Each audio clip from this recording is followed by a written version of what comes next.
Welcome to the Beyond Anxiety podcast, where we talk about dismantling mental health stigmas, mental health awareness through education, and strategies for overcoming mental health challenges. I'm your host, Darius Fennell, and I'm a mental health and therapy advocate, published author, speaker, and coach. I'm so glad you decided to tune in and listen, and I'm so excited to get into this next episode. Welcome, and please like, subscribe, follow, comment, and enjoy. And welcome back to another episode of the Beyond Anxiety podcast. I'm your host, Darius Fennell, and it is season 2. You know what that means. I'm having a bunch of guests on, and today I have a very special guest and dear friend who is a speaker, published author, co-pastor, and founder of the Monroe Naylor Consulting. Please give a warm welcome for LaTonia Monroe Naylor. Thank you Hello. for being here. It's good to have you on the show. As you know, I'm a mental health advocate, and I like to have people come on and talk about their different experiences when it comes to mental health and their journey and stuff like that. Could you please introduce yourself as well as tell us a little bit about your mental health journey, and we will see where the conversation goes from there. My goodness. So it's so funny. I was thinking about this conversation, like leading up to, this topic, because it's not the thing that I always talk about.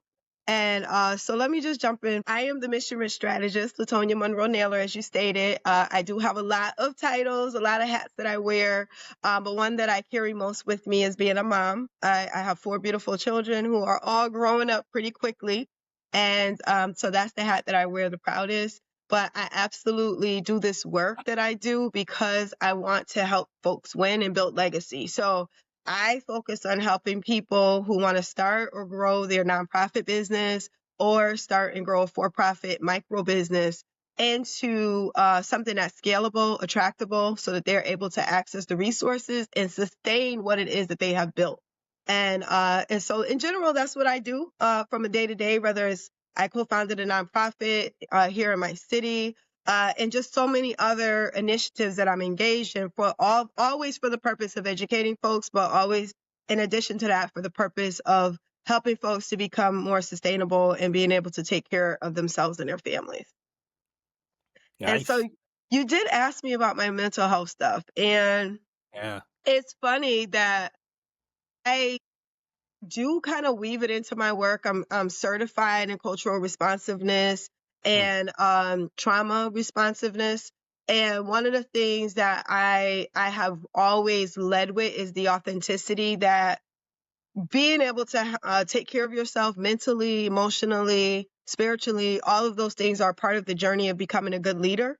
And so I've shared this. I shared in my book, Mission Rich and Profit Powered, just talking about the journey that I've had towards who I am now, but also what it takes to sustain. Because the higher that you get, the more responsibility that you take on, the more stress that you have to deal with, the more toxicity, the more anxiety that can attack you. And so learning how to find the right coping mechanisms throughout that is really what can help us to move forward, especially when burnout is always knocking on our door. And I'm sure today we're going to talk a little bit about an instance that occurred to me, I had to really experience severe burnout and it kind of like that journey after that and kind of how and why I now have a lot of boundaries in place to prevent that from ever happening again. Oh, yes. Perfect segue. And I think when we first met at a conference a few years ago, we'd connected through like mental health, and everybody got to hear my story, of course, from my book. Here's my plug: Leaving Jupiter, Navigating Your Anxiety Recovery.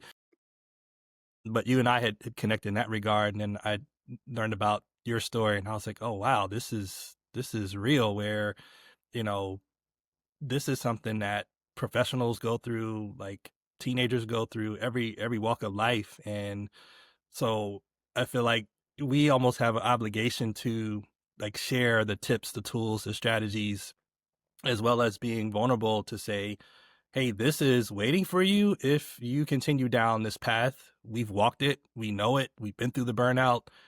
It's not a quick recovery sometimes. And if you don't have the tools and strategies, like you could be there for a very long time. So if you could share with us a time or for me, it's happened multiple times because you think you get the lesson and something else happens and you go back to the old kind of pattern that takes you back through the dungeon again. Mm-hmm. Was there was a time where maybe you got burned out, you saw the signs, maybe you weren't aware of like therapy or open to go into it? I know that was my case.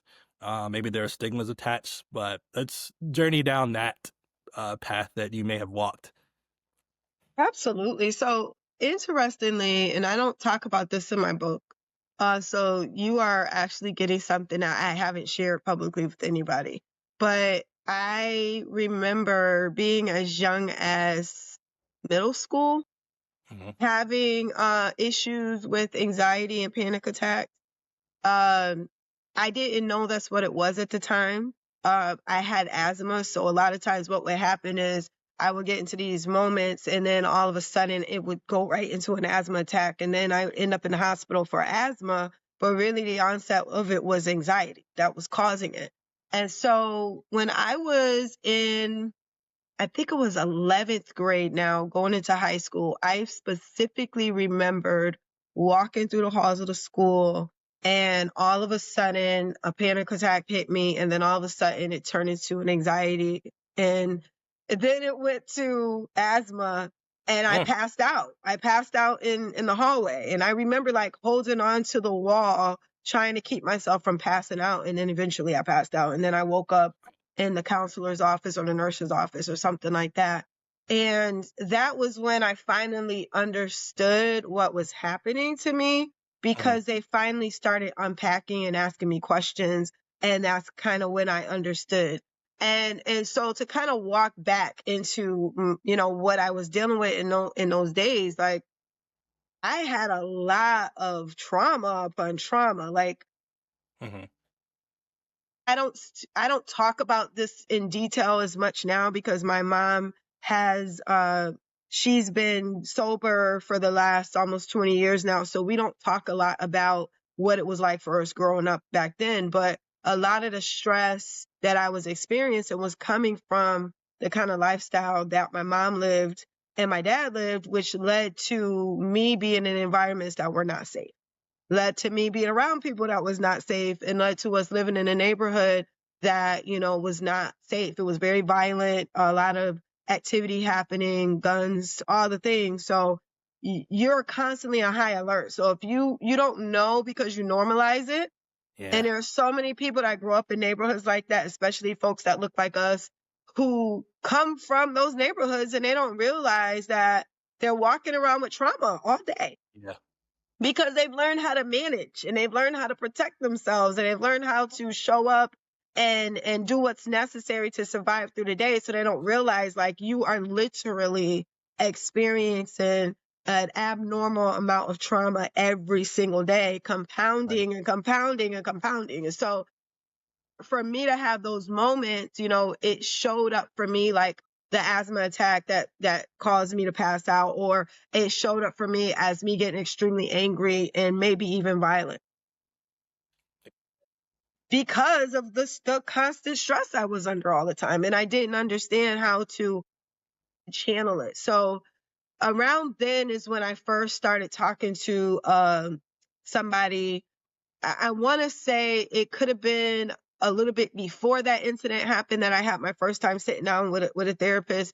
I didn't trust them. They didn't look like me. I didn't believe they had any good intentions. I thought they were from the state trying to take me from my mom. So I was very Mm. quiet about what I shared when I was in those spaces because I didn't want them to take me and put me in some home that I wasn't familiar with. And I also didn't want my sisters to be removed from their home. So I I didn't talk. And I don't know that that's what they were going to do, but that's why I did it, because I didn't trust them that they had the best interest of me and my family in mind. I didn't know that they would help my mom. I thought they would come after her because of whatever, the environment.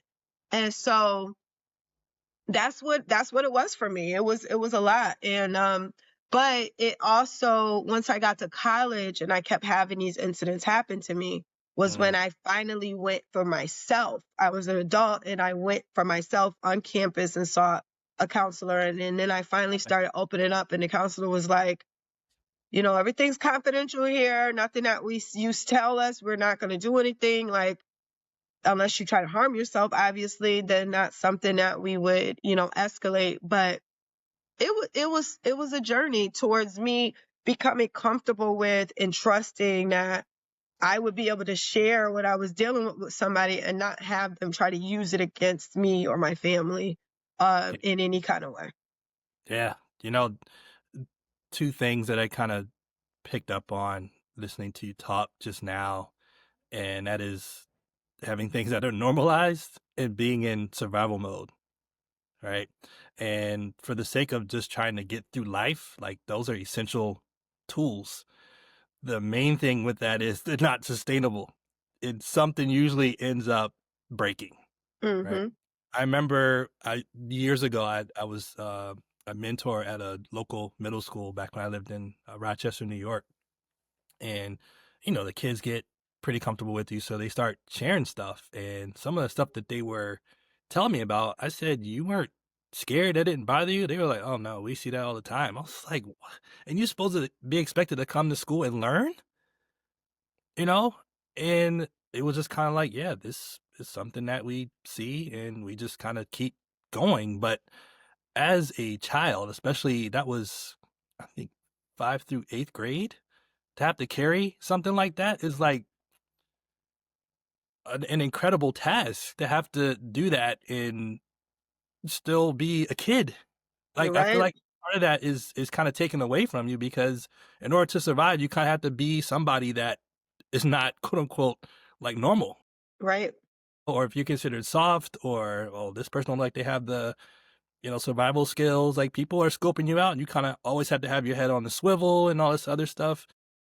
That's what I picked up from them. Like I personally didn't grow up with that, but it made me more kind of like, wow, would I have been able to survive living in an environment like that? And these kids still come to school and have like a great attitude, and they still have that innocence in their eyes, and but really just wanting to connect with somebody. And I was one of a very few limited number of people that were there. So when you were talking just now, it reminded me of all that, and it makes me curious to know like whatever came of those people who were in that environment. They weren't bad kids; they just were in a bad area, you know. Right. And So without opportunity, I think it's very important for folks that are listening in to understand, right? If you're born into an environment or a neighborhood or a zip code, there's certain things that you're going to be susceptible just because of that. But it doesn't mean that that's where you have to stay and that's your destiny. But I will say part of the reason why I was able to get out was because I had people that looked out for me. So I had a cousin specifically that I can think of, and he's no longer with us, but he made sure that I was okay. Like, he told people, do not mess with me. He told the guys she is off limits. She's smart. I was always an A student. So he was like, she's going to go some places. She's going to be this and that. And y'all keep away from her. So it was like they knew and they respected him enough in the streets that they wouldn't mess with me because he said, you better not mess with me. And right. I didn't know that until I was older and I seen him as an adult. And that's when he told me, like, yeah, I told them guys, he didn't say it as nicely as I'm saying it right now. Right. I can't repeat what he said, but he told him, like, you better not mess with her. She's a good girl and she's going places and y'all need to let her go. Let her do what she's going to Yeah. do. And so I believe in a lot of the things that I do now in leadership and business and the people that I help. It's kind of along the line of paying it forward for folks who saw something in me that I didn't even understand. And we're like, we're going to make sure that the path is made. And for me, being a woman of faith, it was God providing his angels even back then to say, there's a journey that this young lady has, and Yeah. we're going to make sure she gets there. But it didn't come without a lot of mental fortitude that I had to learn. And even when you talk about like being in a neighborhood where there's a lot of violence and everything, you can't be soft, right? No. You can't come across as soft. You walk around with a smile on your face all day, somebody might punch you in the mouth just because. Why are you happy? What are you happy for? You might get jumped just because you're happy. Like, Yeah. and that's real talk. That happens in places. So there's some people that are probably listening and chuckling because they probably remember being in those environments and remembering seeing those things. And it's like people who didn't have to go through that don't understand it. But what I will say is that it creates a certain level of mental fortitude that you have to get through what you're going through. Yeah. So to channel those things, to channel the pressure, to channel the trauma. I mean, that just to say like trauma just covers it all. To channel all of that and be able to then create some type of coping mechanisms, that was my goal. How do I get through the day? And I had somewhat of a relationship with God because my grandmother was a pastor towards my teenage years, and my Nana, my mom's mom, used to take me to church when I was younger. So I did know how to pray and stuff, but I really didn't understand the word or Bible, all of that. But so I had somewhat a relationship with God, but then there was just my music. I got really indulged in music. I was writing poetry. I was in the studio rapping. Like I did all of these things, and I finally found a coping mechanism because at that time, like I said, I didn't trust talking to a therapist or anything because I didn't know what they were going to do with the information I was going to give them. I was too young to have an understanding of how that worked. And to be frank, maybe some of those adults were in the space to gather input to use against my mom or whoever they wanted to use it against, because that happens, right? Yep. Absolutely. And we all know, like, unless children are in really unsafe environments in their home, taking them out of their home should not be the first thing to do. Like helping the parent, giving them the support tools, like to me, that's most important. And back then that wasn't what was happening. A lot of people were just, as soon as they got a call to what we called DSS at the time, Department of Social Services, they would just come take the kids. And it wasn't a question, it wasn't a thought. It was like, bye, put you in a home somewhere that wasn't even safe. Yeah. And then now here you are in a group home and you could have been at home figuring it out, So, but anyways, not to get stuck on that, going back to the coping mechanism is like, that was my pathway. So I learned the value of music and arts as a very young person. Like it just gave me a channeling of my anger, my frustrations, my questions, my weariness, my passion, my love, all of it, being able to streamline it into one thing. And I literally found solace in my music, and I found community with the people that I made music with. And we got through high school making music. Like that's what we did. Instead of talking to a therapist, we were talking to the community. We were talking to one another. Like I got the chance to open up for Biz Markie when he came to our city at our civic center. Like that was huge to be able to open up for him. I opened up for Tribe Called Quest at UMass when they performed out there. So it was like, come on, now. I did. It was great. Like, that is dope. I love it was just a level of passion. And what's so funny, now I'm going into another thing, but look, I'm making your questions easy because I was answering them all. I'm like, hey, keep going. It's about you today, so blow it. So what's ironic is, and I'm gonna skip here for a second, but we won't stay there throughout the rest of the conversation, is like when I co-founded actually my nonprofit, one of the programs I did create in part of the work that we were doing was around taking the arts and music and teaching young people how to build leadership through arts and music. Nice. And it's now doing very well. Like I said earlier, I'm certified in trauma responsiveness, and part of that through the Center for Child Trauma at the UMass Center. Excuse me, not the UMass Center, but UMass. There is a UMass Center that's in the city, but UMass is the big one. And so the UMass Center for Child Trauma, I was able to be certified for this. But the pilot we used was that, because I'm like, I remembered what it was like to deal with what I was dealing with. And I remembered the joy that I felt and the control that I experienced when I learned how to channel everything through my music and through my craft. Yeah. I mean, you said a lot of key important things, but I will. One of the things that I want to highlight is this is something that my second therapist told me about, is doing those things that nourish your soul. Like, not all of healing is about talking about the traumatic things, right? Oh, my father wasn't around, or someone did something inappropriate to me when I was 6 years old or something like that. It's not, I mean, those things are important to get off your chest and go through the proper licensed professional guidance in terms of how you process that and heal from it, and, learn forgiveness and all those things. But there is a nourishing part that the soul needs to feel alive that also has a healing element to it. So when you mention poetry, you mention music, and also doing it within a community. That's another aspect of healing I think is underrated.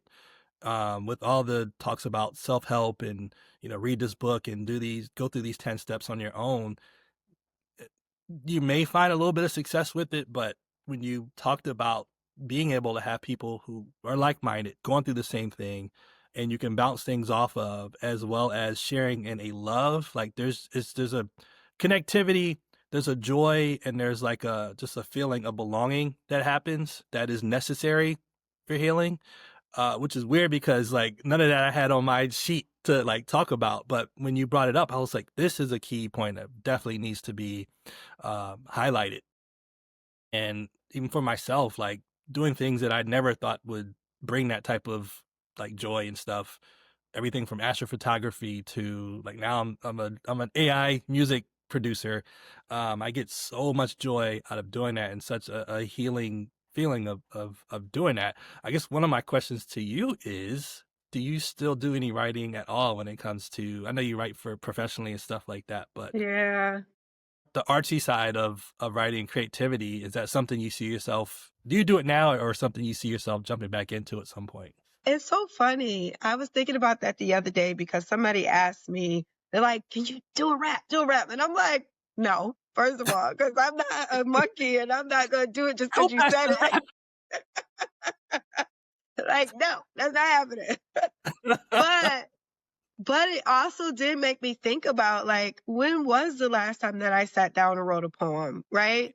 And so I do journaling now, and I do write a book. I wrote a book, and now I'm actually getting into writing blogs and stuff like that. And I almost feel like part of the creativity that I used to have, I'm using, trying to figure out how to utilize social media and actually make posts. Yeah. But I do think that, I should get back into writing my poetry again. Maybe I'll do like a little mini book or something like that with poetry, about leadership, my leadership journey or something, because Yeah. I tell you, the stuff we have to go through being leaders and managing staff and all the stuff, it's like, that is definitely something that I think people would enjoy reading because it's crazy.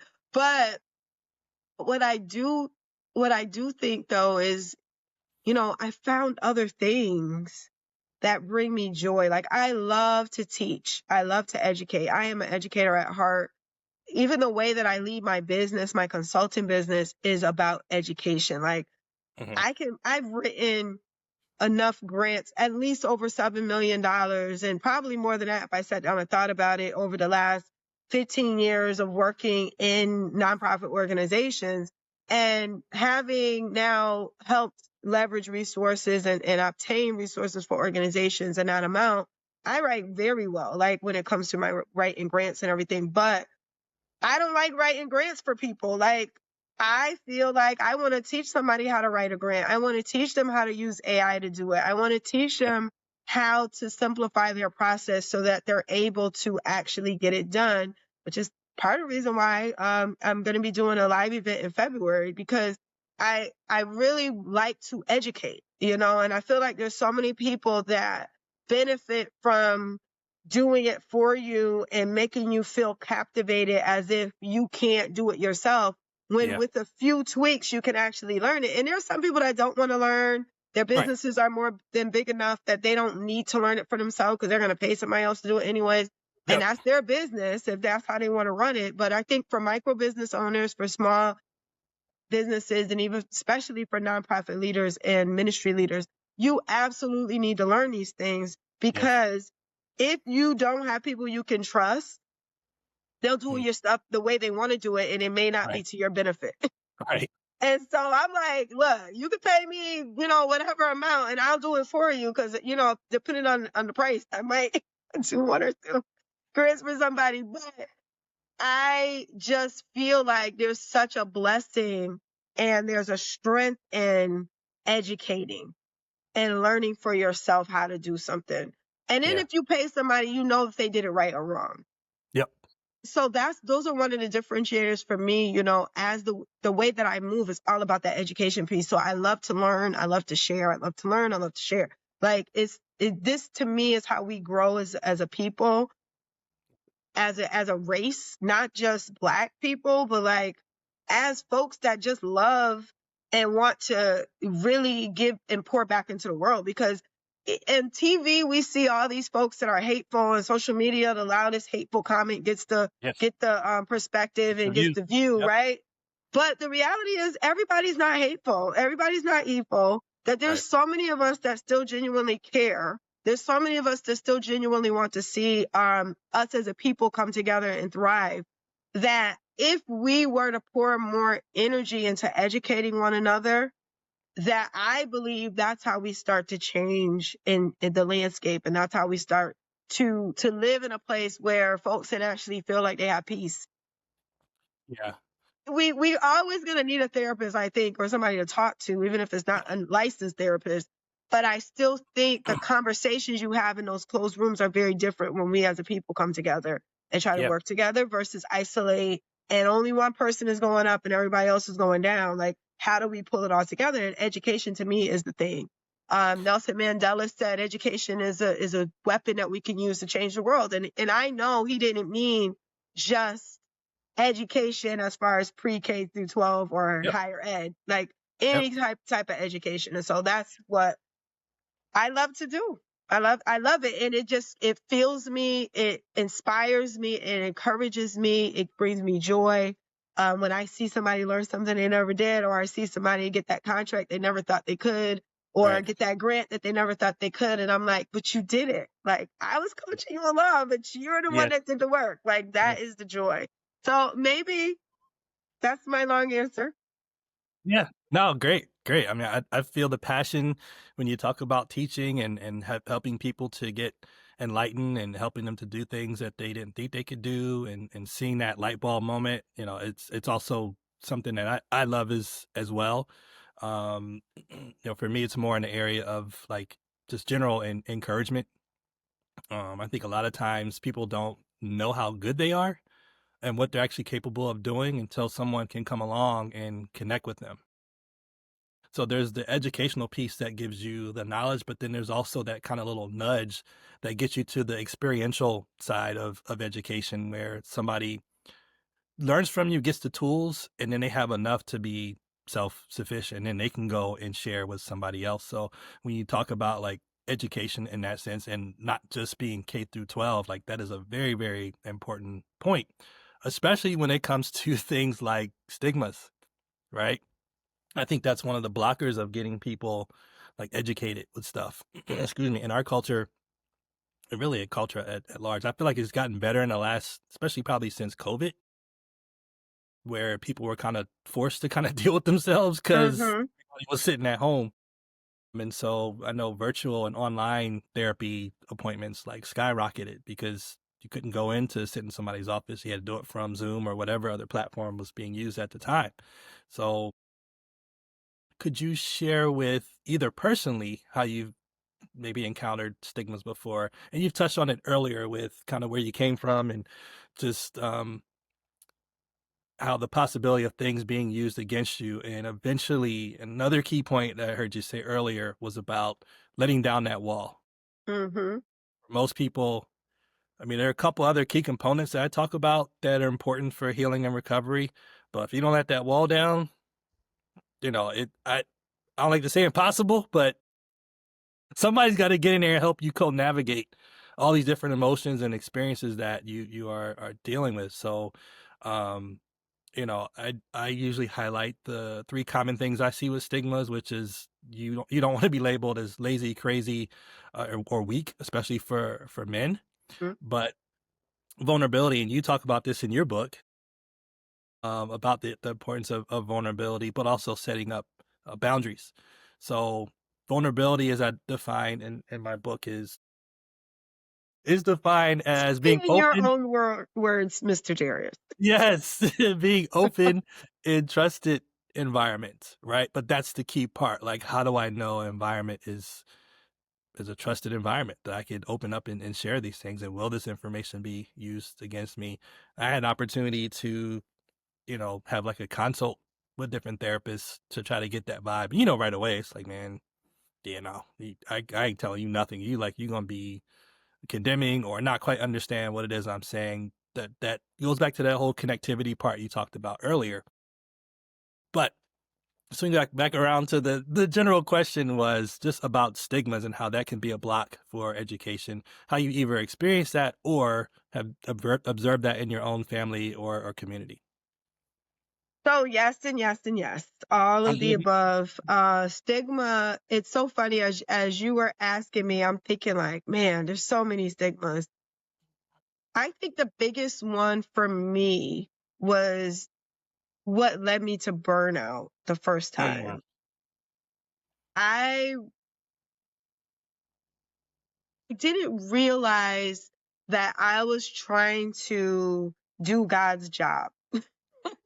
And when I say that, in a lot of folks, we do this, especially women. Black women are known for this, absolutely known for this. And women in general, I think, take this on, especially if they're moms. But we think we have to be everywhere. We think we have to do all things. We think we have to know all things. And then if we don't in any of those areas, all of a sudden we're a failure and we didn't do a good job. And because of that, I was just very much seeking to please other people more than myself, even more than my husband. There was times when he's like, well, I need you to do X, Y, Z. And I'm like, well, I got to do da, da, da, da, da, because I'm doing this in the church and I got this role in the church. And a lot of us, especially when you're Christians, feel that being a servant of the Lord means letting other people take advantage of you and prioritize their things more than your own thing.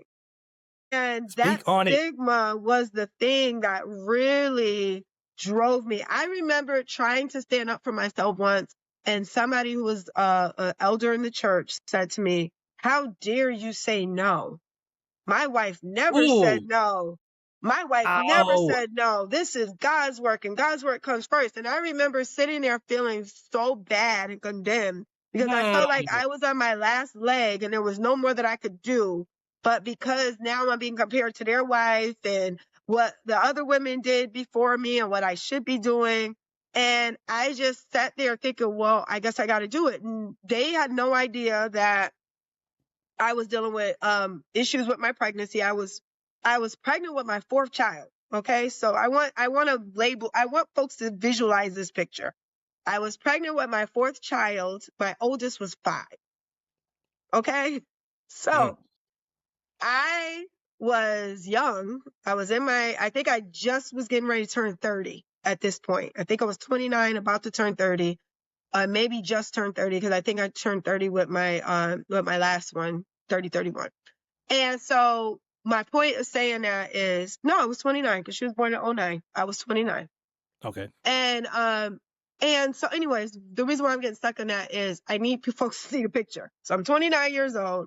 I'm pregnant with my fourth child. My husband was dealing with some health issues. I was dealing with health issues, and I was nervous about losing my job because of the health situation. So I was nervous that they were going to fire me. And I was just going through matter of fact, they had just hired me full time with benefits. I finally got benefits. And so I was afraid I was going to lose my job. I'm going through all these emotions. I have all this. And so now I'm being asked to do all this other things for volunteer work, for the church, Right. for all the things in the community. And I'm afraid to say no because I'm believing that I'm a child of God and that's what I'm supposed to do. I'm supposed to say yes, and then God is going to give me the strength to do it all. He's going to give me Wow. the ability to do it all. This is Yeah. my thinking back then. And I know people are probably listening like, girl, what's wrong with you? Why was you thinking that way? But literally, that's the condemnation I walked in, Yeah. right? Because of the stigma. You can do this. You're not praying enough. You're not fasting enough. You're not waiting on the Lord enough. You're doing too much of your own thing versus God's thing. Because if you were doing God's thing, you wouldn't be this tired. You wouldn't be this wore out. And so all of that talk was driving me into the point where I literally was sitting outside of my job, shaking and crying. And I couldn't contain myself. And I somehow texted my boss and said, I'm not coming in again. Now but I knew I couldn't. Right. And I made my way to the church, and I got on my knees and I fell and I cried for about 4 hours. Wow. I got up finally when I felt like there was nothing left to cry, no more tears to cry. And I heard a voice say to me, if you don't take care of your children, who will? And I literally looked around and I thought somebody was talking to me. And I looked and there was nobody in the room but me. And so much so that when I went to leave, the door was locked. So nobody else could even get in the door. And so I was like, I knew that was God. And I just got all this strength, temporarily strength, because I was so wore out. But what I didn't realize was that I was on the onset of a nervous breakdown. And had I not stopped when I stopped, my doctor said if I would have pushed myself any further, I would have ended up in the institution. And God only knows how I would have ever came out of that. But even still, it took me almost 2 years to recover from that day. And I went through a whole year of just nothing. I stopped everything for about a year, did nothing but have my baby because I was 7 months pregnant with her at the time. I had her. And then after that, I stayed for about a year, just really doing much of nothing but praying. And I would go, my grandmother, she was still preaching at the time. So I would just go to her church and just kind of soak in that. And I did that because I couldn't do anything else. I physically did not have the capacity to do anything else. I went to counseling again. Didn't stay with that counselor long because it wasn't a very good connection, but they did help me get some tools in place. And I had to take medication, which again was a stigma. We didn't take medication. You're a Christian. You don't take medication. Oh my But goodness. my nerves were so shot that I literally couldn't even function. I could not, I was shaking. I was just like, this is crazy. But I told them, I said, I cannot stay on medication. I am against medication. I understand that I had imbalances. They were telling me that I had imbalances in my blood levels and in my hormones and stuff, and that the medication was designed for that. It wasn't a mental thing. Right. It was literally the physical imbalance that I was experiencing because I literally shifted my whole body's equilibrium. And so they told me we'll be on a plan. They gave me an 18-month plan to get off the medication completely. And so every 2 to 3 months, as I was learning how to cope better, they would decrease the amount. And eventually I was able to come off completely. But literally all of these stigmas I had to battle. And it was not easy. It was tough. But I did with God's help. I was able to do it with my family support. My mom was a very pivotal part of my transformation. My husband, eventually, he didn't understand a lot of what I was dealing with at the time. But eventually he was like, he got it and he understood like the seriousness of it. So it took a family effort, to get through it. But with God, I was able to do it. Like, I mean, the word is right. I could do all things through Christ who strengthens me. And he did. I think what I learned the most, and I think this is definitely going to help somebody who's listening, is that my transition and learning how to deal with the stigmas did not mean that I had less faith. Like my faith was even bigger in that time because I knew I had gone so far that there was no way I could get any further if it wasn't for God. Yes. And what it did was it transitioned me from a religious person to a relationship oriented person with the Lord. It taught me it wasn't about the institution of church. It was about the relationship that I needed to have with my Lord and Savior. So that was a grounding that I needed. It was a level of maturity that I reached. And I know to this day, like every day that I make it through and my mind is continue to be held together, like, thank God you did it Yes. again. You taught me again how to hold it together. You taught me what to do. You gave me the ability to do it because he gives us the tools. It's up to us if we want to pick them up and use them. And at that time, I didn't even know there were tools I was supposed to use. I thought it was like this mystical or mythical kind of thing that, oh, he's in the room and he's just going to do it all. Like, God's like, do it yourself.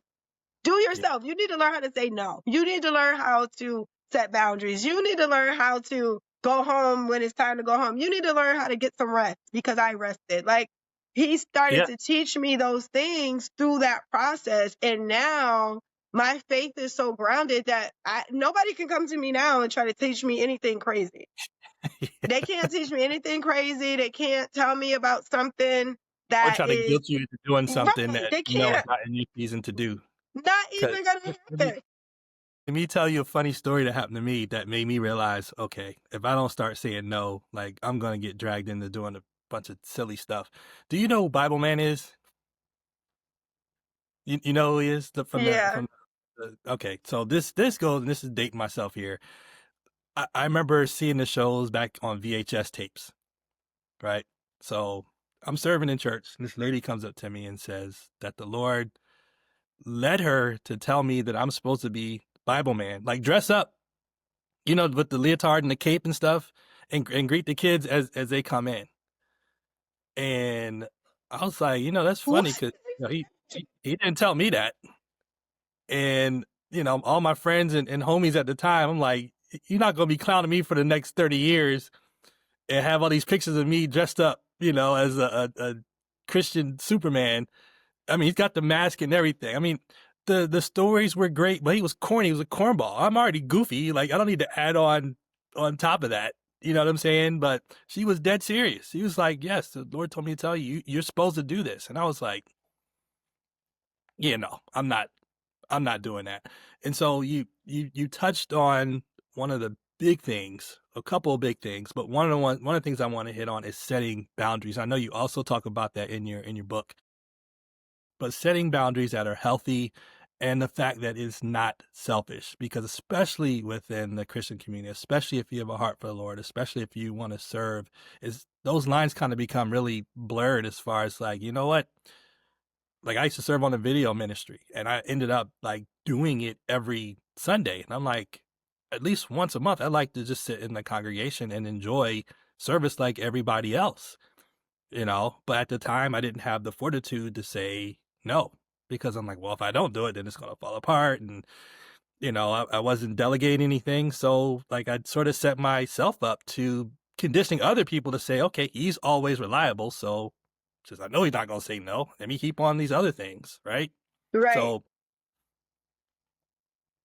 It's could you like that speak that on like that the un, it's that unspoken thing. If you never say no, that means you're always going to say yes. And so it doesn't matter how much more people dump on you, you're just going to say yes. And I have a lot of gifts that God blessed me with. And those gifts got even I guess I got more skilled in those gifts because I never said no. So what happened was I was people are watching? right. And now there's more things that I can do. There's more things they can ask me to do. And there's more things they can ask you to do for free. Because, you know, you're a Christian and you're a member of this church. And it's so funny. I was watching a post that somebody put up on LinkedIn the other day. And she was saying how she wrote her church a bill for $10,000 invoice. No way. And they was like, this is for the Lord and this and that. But what she did is she didn't just charge them. She actually took and explained to them, like, all the people you have here that are working for free, they're not contributing because they're not being paid. So like if people get paid more money, then they can actually contribute more to the church, which means now you get more tithes and offering. But because you won't pay them, they can't contribute more.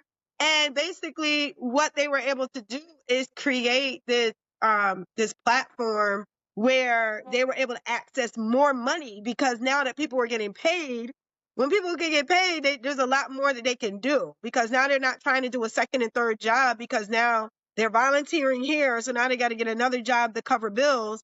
If they're getting paid here, they don't need the other job. So it freed up folks to be more creative and all the things so that they were able to get to church. I want to say it was like $500,000 or something that they were able to get in funding and Wow. resources because people were able to channel more because they were getting paid. Yeah. So it's something how, listening to her story, I'm saying that to say to folks, like, there's a value, not just for the individual to be paid, but for you to get more out of people when you pay them. And so I was the one trying to do all these different hustles, side hustles, because I'm doing all this stuff for free. Eventually, I ended up saying, forget it. I just need to go back to school and get my master's degree because I'm volunteering so much in the nonprofit world and the community that I just need to become an expert in this. So that's why I went back to school. And then eventually I started consulting a little bit here and there. And then eventually, I ended up starting my business, but it was a process of me learning value, self-value, as I started Yes. to really understand why was I allowing people to take advantage of me? Why was I allowing myself to not feel like I can say no? Why was I allowing myself to not set boundaries because people might get offended? Why do I Let me ask care you a more question. about them than I do for myself? Yeah. Let me ask you a question. Do you feel like, and this is, again, something that I definitely, did, but do you feel like you were trying to gain a sense of worth externally, like Ab- through the work that you were doing? Okay. Absolutely. And I don't know if people who take advantage of people doing that understand that that's what's happening and that Oh, they yeah. know, right? Oh, yeah. I don't know, right? And I have to I'm convinced they do. okay, I'm gonna let you say it. I'm Yeah. gonna let you say it. Because I'm the kind of person that will be like, I'm always trying to give people grace, right? And say, maybe they don't know any better. But what I do as a leader is that when I feel people giving way more than I think they should, I'm always thinking, first of all, this person has a generous heart, and there's nothing wrong with that. Right. Generosity is a blessing, to have compassion and all of that. How do I teach this person how to do it with boundaries in place? Because I don't want them regretting or feeling like I'm taking advantage of them. That's number Yep. one. But also, I know that if they're being this way with me, they're likely being this way with other people. Because it's very hard for people to have a channeled generosity or overextension of generosity. Usually, they're doing it everywhere, which is why they're probably going to get burned out somewhere and end up in a corner crying because they don't know that that's what they're doing until it hits them later. And they're like, I'm tired and I'm wore out and I'm overwhelmed and all these things. And it's like, or overstimulated. That's the new term that people use. I'm overstimulated. Most of the time it's self-inflicted because we don't know how to say, let me think about it or give me a moment. Even if you don't want to say no, Yeah. then let me think about it for a second, right? I Let have no me problem saying sit no on now. that. Yeah, but some people do, right? Some people do. And with some things I still do have a hard time saying no. Some Yeah. things, not everything. Like certain things I'm like, this is it. This is my chunk time. You ain't getting this time. But there's other things that I'm like, well, I can't say no necessarily to this because it is my responsibility. But how do I reframe so that I'm still protecting my space and Yep. my peace, right? And that usually ends up with, I can't do it now, but here's when I can do it. Or Yeah. I can't do it Negotiate. now, but so-and-so is Negotiate. available that they can do it. Or Yeah. I can't join that board, but I know somebody that I think would be a really good fit for it. And so that's been my way of like paying it forward to Right. people, that may not have had an opportunity, but for me saying, I can't do that right now. Yeah. Because there's still times when I legit, it's just, you reap what you sow. And so being in some of the positions that I'm in now, in the responsibilities that I have as a public official or as a business owner or nonprofit leader in the area, in the region, in my state, it's like you have to build relationship. And Yes. a lot of the relationship is built on reciprocal tasks, whether it's, Yep. and not transactional, because transactional is different than reciprocal, right? And Really. so like if somebody's in a bind and they really need you and they reach out and you say no, they're not going to forget you said no when they were really in a bind. So it's like, Right. how do you still protect yourself Yeah. while letting them know like I got your back? And that's kind of the strategy that I employ now so that I'm not missing out on those opportunities to build really critical relationships, but I'm also not burning myself out in the process. And I got a lot of work to do. Like I'm not where I need to be in other areas. Those areas I've been figuring out pretty well. Now I'm Yeah. working on some other stuff, when it comes to family, as my kids are transitioning to adults now and stuff like that. You know, different it's a different monster. It's a different animal that Yeah. you deal with. Yeah. In every level, there's new strategic devils, and it's like I want to not be the person that is self-inflicting certain things on myself in these various seasons. Would you say this is where accountability can come in, whether it's directly from your spouse or your different communities? I think everybody needs someone who can sit down with them and be honest about what it is they're observing. And it doesn't mean like you're doing egregious stuff, but we all have blind spots. We all have a certain drift away from like the scope of the season of life that we're in, or what we're actually, capable of. And like that was like my problem. It was always my mindset was find another gear. I don't care what's going on, push the clutch in and find something, but those I found out later on after going through years of therapy that a lot of what I was doing was out of just survival. Right. And even now, like there's still certain tendencies that I see. I can catch myself now because I have a general awareness about like, okay, I'm doing that thing again. But like I learned from therapy, we're not judging the observation that we see. We're just saying, I realize this is present. And like my second therapist would say, is there another way? And I'm like, you know what? To pause long enough, there is another way. And today that answer is no, I'm not doing it. Or let's negotiate, or let me delegate, like you mentioned earlier, or hey, elaborate. Like somebody asked, hey, come to my church and speak to. I say, let's talk this week. Before just my old self would say, yeah, I'll do it. I'm like, he didn't tell you what conditions were involved in that. Is this church like an hour away? Is it? Are you expecting you to do X, Y, Z? You haven't heard anything in terms of like what would be required or expected of you. But now if I say, hey, let's chat about it, I haven't committed either way, but I also haven't given you a hard no. Because Right. maybe I am interested, but maybe, hey, you know what? I forgot that same weekend I'm supposed to go do such and such, or my kid has an away game, or, my wife and I, we were supposed to go and have like a date night. So sometimes you'll say yes to stuff, not realizing you actually already had that time booked. And now you got to tell somebody else that you already said yes to, I can't do it now. And guess what? They're probably not going to be very happy with you. Mm-mm. Now you got to deal with that stress of, okay, you shouldn't have been doing a thing that's leading to burnout. Now you got this relationship issue, that it could be even work related stuff, right? Like you committed to doing something or meeting with somebody and you had to cancel the time, and what you were going to help them with was going to be something that was going to help them with a deadline they had to meet. But you overbooked. And so now they have to go find somebody else. Mm-hmm. But like you said, building that rapport and building a sense of an exchange, you may have hindered that a little bit with certain people, especially if you have a pattern of it. But for me, I think the biggest thing is recognizing, number one, like the awareness that I mentioned earlier, but then seeing the signs that your body is trying to tell you. Because I had to get away from, I'm a big Marvel movie guy, and so I used to regard my anxiety as Thanos. But I had to stop doing that because I found out later on, I wish I could remember the lady's name, but she had a really nice book where she talked about your emotions as well as anxiety.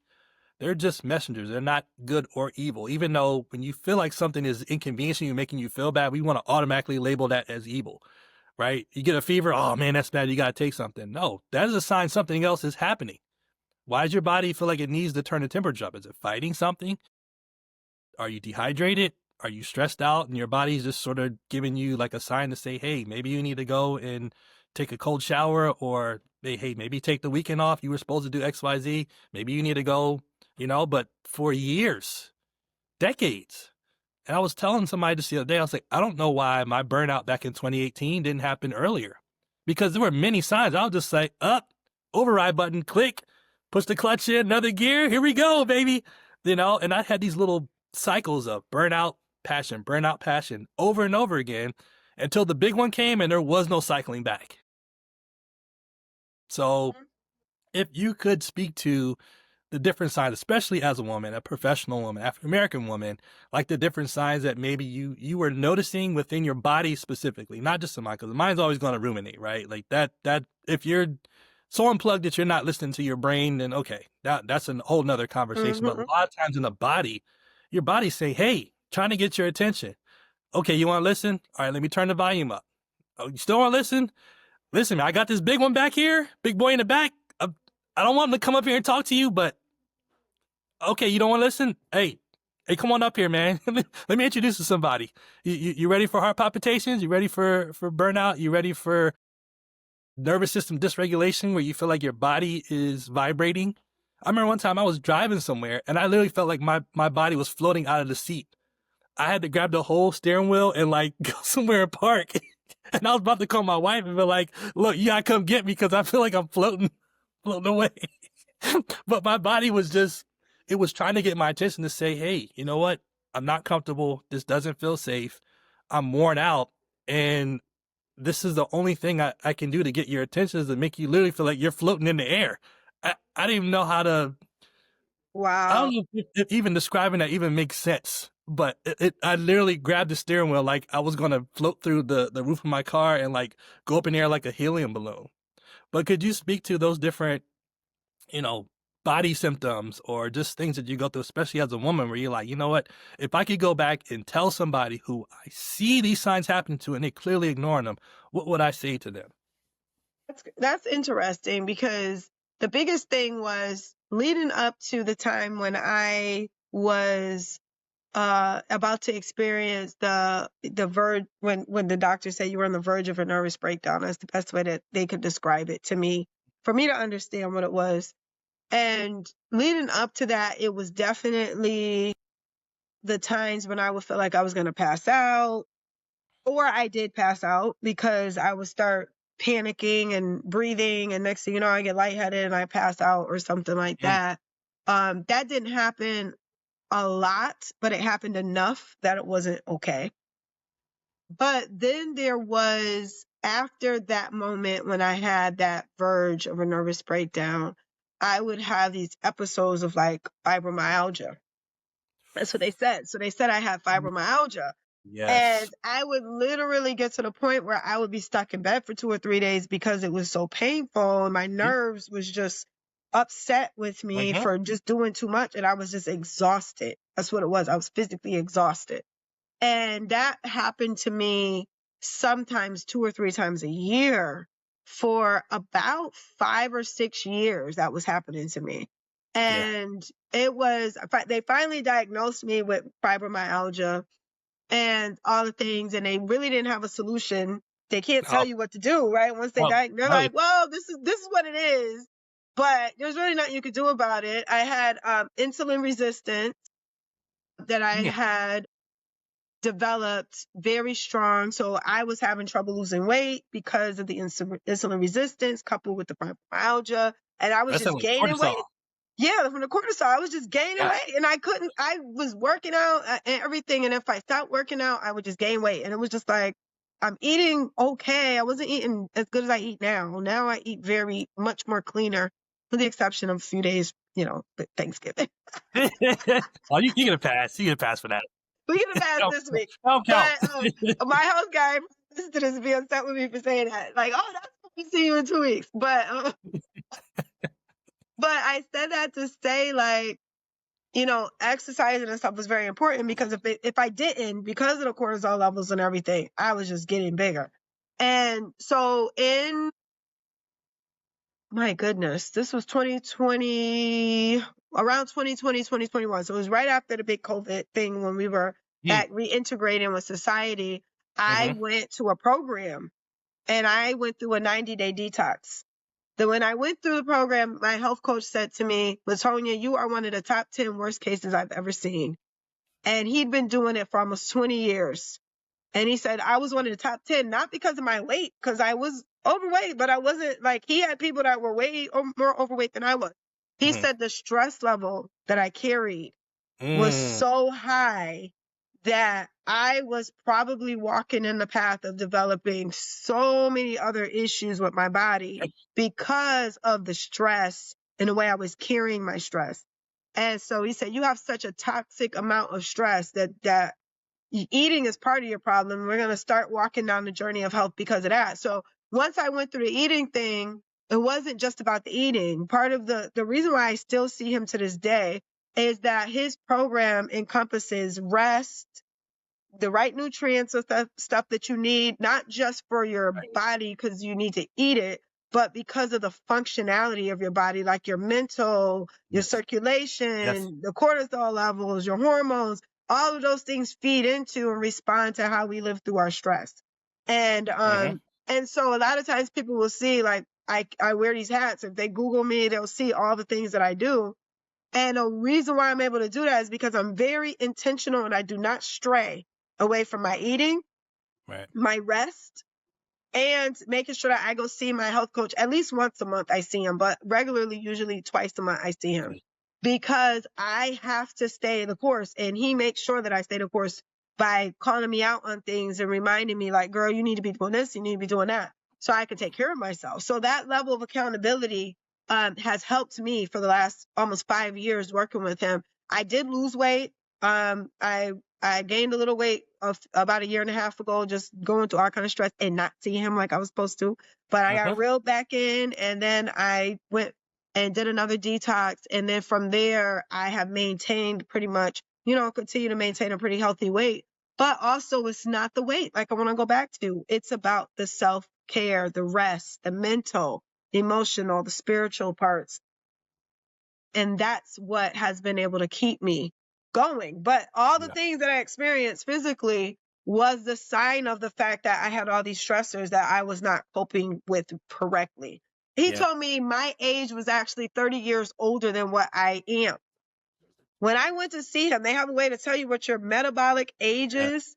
And he said my age was almost 30 years older than I was at the time because of the way that I was carrying my stress and just continue. So the nervous breakdown almost did not stop me from remembering to take care of myself. I found other ways to try to manage it, but it wasn't until the last 4.5 to 5 years that I finally found a system that is working for me to be able to maintain that focus, because he keeps me at a very high level of accountability. Which is so key. So key. Apart from like journaling for your self accountability, I think you need at least 1 or 2 people that can, and it's not about just being called out or somebody trying to, put a mark on you because you made a mistake, right? Like that's part of the journey, is that you're not gonna have a perfect performance in anything that you do, a regimen, a diet, or anything like that. But it's having the ability to have that resilience to come back to where you need to be, and giving yourself grace to do so. So as we come to the end, if you could look right into that camera and tell someone who right now is in the shoes that you were in prior to almost hitting that, mental breakdown period, and what would you say to them? Because a lot of times, like, I know what I would say to myself that was on the brink of that, breakdown that I did have. There were a lot of warning signs that I was purposely ignoring. There were some things that I wasn't aware of, but there were other things where I'm like, yeah, I probably could have done something about that, and I didn't, and I'd pay for it, and I'd pay the price. The bill comes due, and I didn't have enough to pay, and my body said, well, you won't be doing anything for the next 4 years, sir.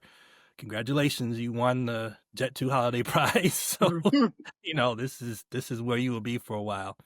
And now I'm motivated to make sure that if I see people running in that same burning building, I can at least warn them, say, hey man, it's kind of hot in there, and you may not like it. So here's some other options. Let me show you some of the scars I have here that came from that same building you're about to go into. And if you still want to go in there, that's on you. But how would you speak to the LaTonia from, 5 years ago, 10 years ago, 20 years ago, who may not have, had like the skills or the knowledge or the awareness of what was happening to them, but was definitely recognized the signs? So. Wow. That's a deep question. Talking to my younger me, I would say that you're powerful, and you don't yet realize how powerful it is to just say no, and how powerful it is to set boundaries, because you haven't yet tried to utilize that strength. And so you can absolutely do it, and you should, and I encourage you to. There are people that are watching you. They're watching the way you move. They're watching the way that you lead. And by you taking better care of yourself, you are teaching them to take better care of themselves. Excellent. Excellent. Thank you so much for sharing that. And I know that is impacting someone who is listening under the sound of my voice, under the sound of our voices. Now we get to the fun part of the show I call the quick fire round. Oh, And gosh. I told you in the pre-recording, if you take longer than 5 seconds, it's not that deep. There's no Lord have longer mercy. only I might only take 20 seconds, though. No, you won't. You won't. These are straightforward answers. Unless, if you're not familiar with whatever I'm going to ask you, like that'd be the only reason why. But these are things that I'm pretty sure you're aware. So here we go. I wish I had like a bell or something. Maybe I'll put the sound effect in when I go to post processes. But sunrise or sunset? See, that's not deep. Oh, gosh. Son, All right. Facebook or Instagram? Facebook, Money or time? time, Smoothie or milkshake? smoothie all day. What is your favorite holiday? Ooh, I don't know. I don't have one. I don't have a favorite holiday. Oh my gosh. It's not even my No. birthday. No, I don't All right. have a favorite holiday. Okay, we'll go with that. That's fair. I already know the answer to this one, but Android or Apple? Apple. Yep. Do you prefer taking notes on paper or typing them in your laptop?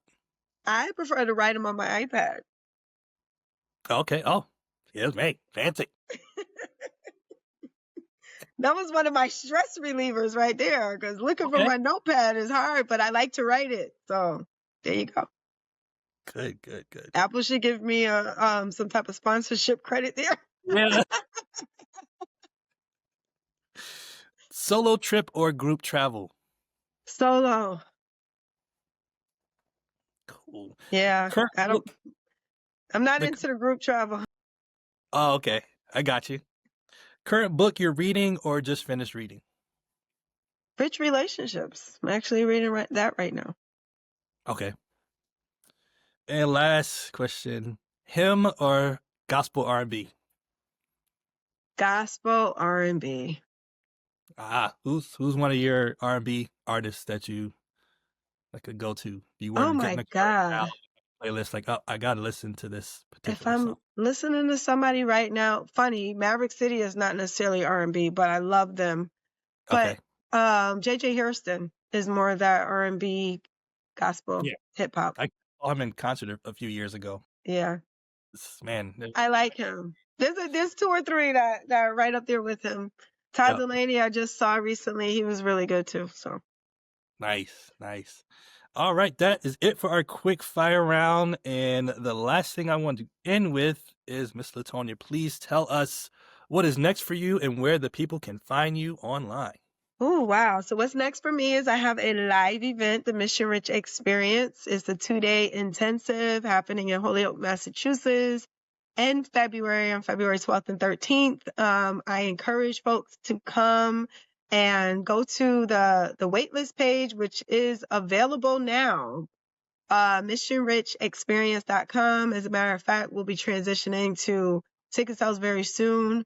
Also, I want folks to find me on YouTube because, number one, I just love being able to share more content there at the Monroe Naylor, your Mission Rich strategist. And I'm also on Facebook, LinkedIn, and Facebook. Did I say Facebook? Awesome. Instagram. There we go. Yeah. Even though I don't have a very big following at Instagram yet, I'm still learning it. But Yeah, yeah. it's tougher. They don't really show the same love that they used to like years ago. They're more TikTok. It's not like before you could get goodness. But they're like, nah, if you want this audience, you're gonna pay. Like literally, if you Right. want to boost this, yeah, it'll cost you 30 something to get, X amount of followers. But anyhow, we have come to the end. Miss LaTonia, thank you for being on the show, and thank you for all the wisdom, tips, and tools that you shared, as well as your vulnerability.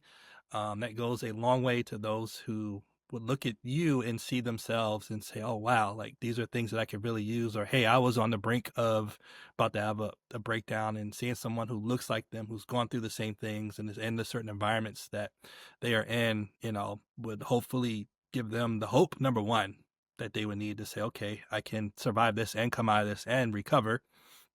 And here's some steps that I could take so that I don't go down, the path that I was going down. So thank you for that. And thank you everyone for listening and tuning in. You know the slogan, find your recovery path. Till next time, take care.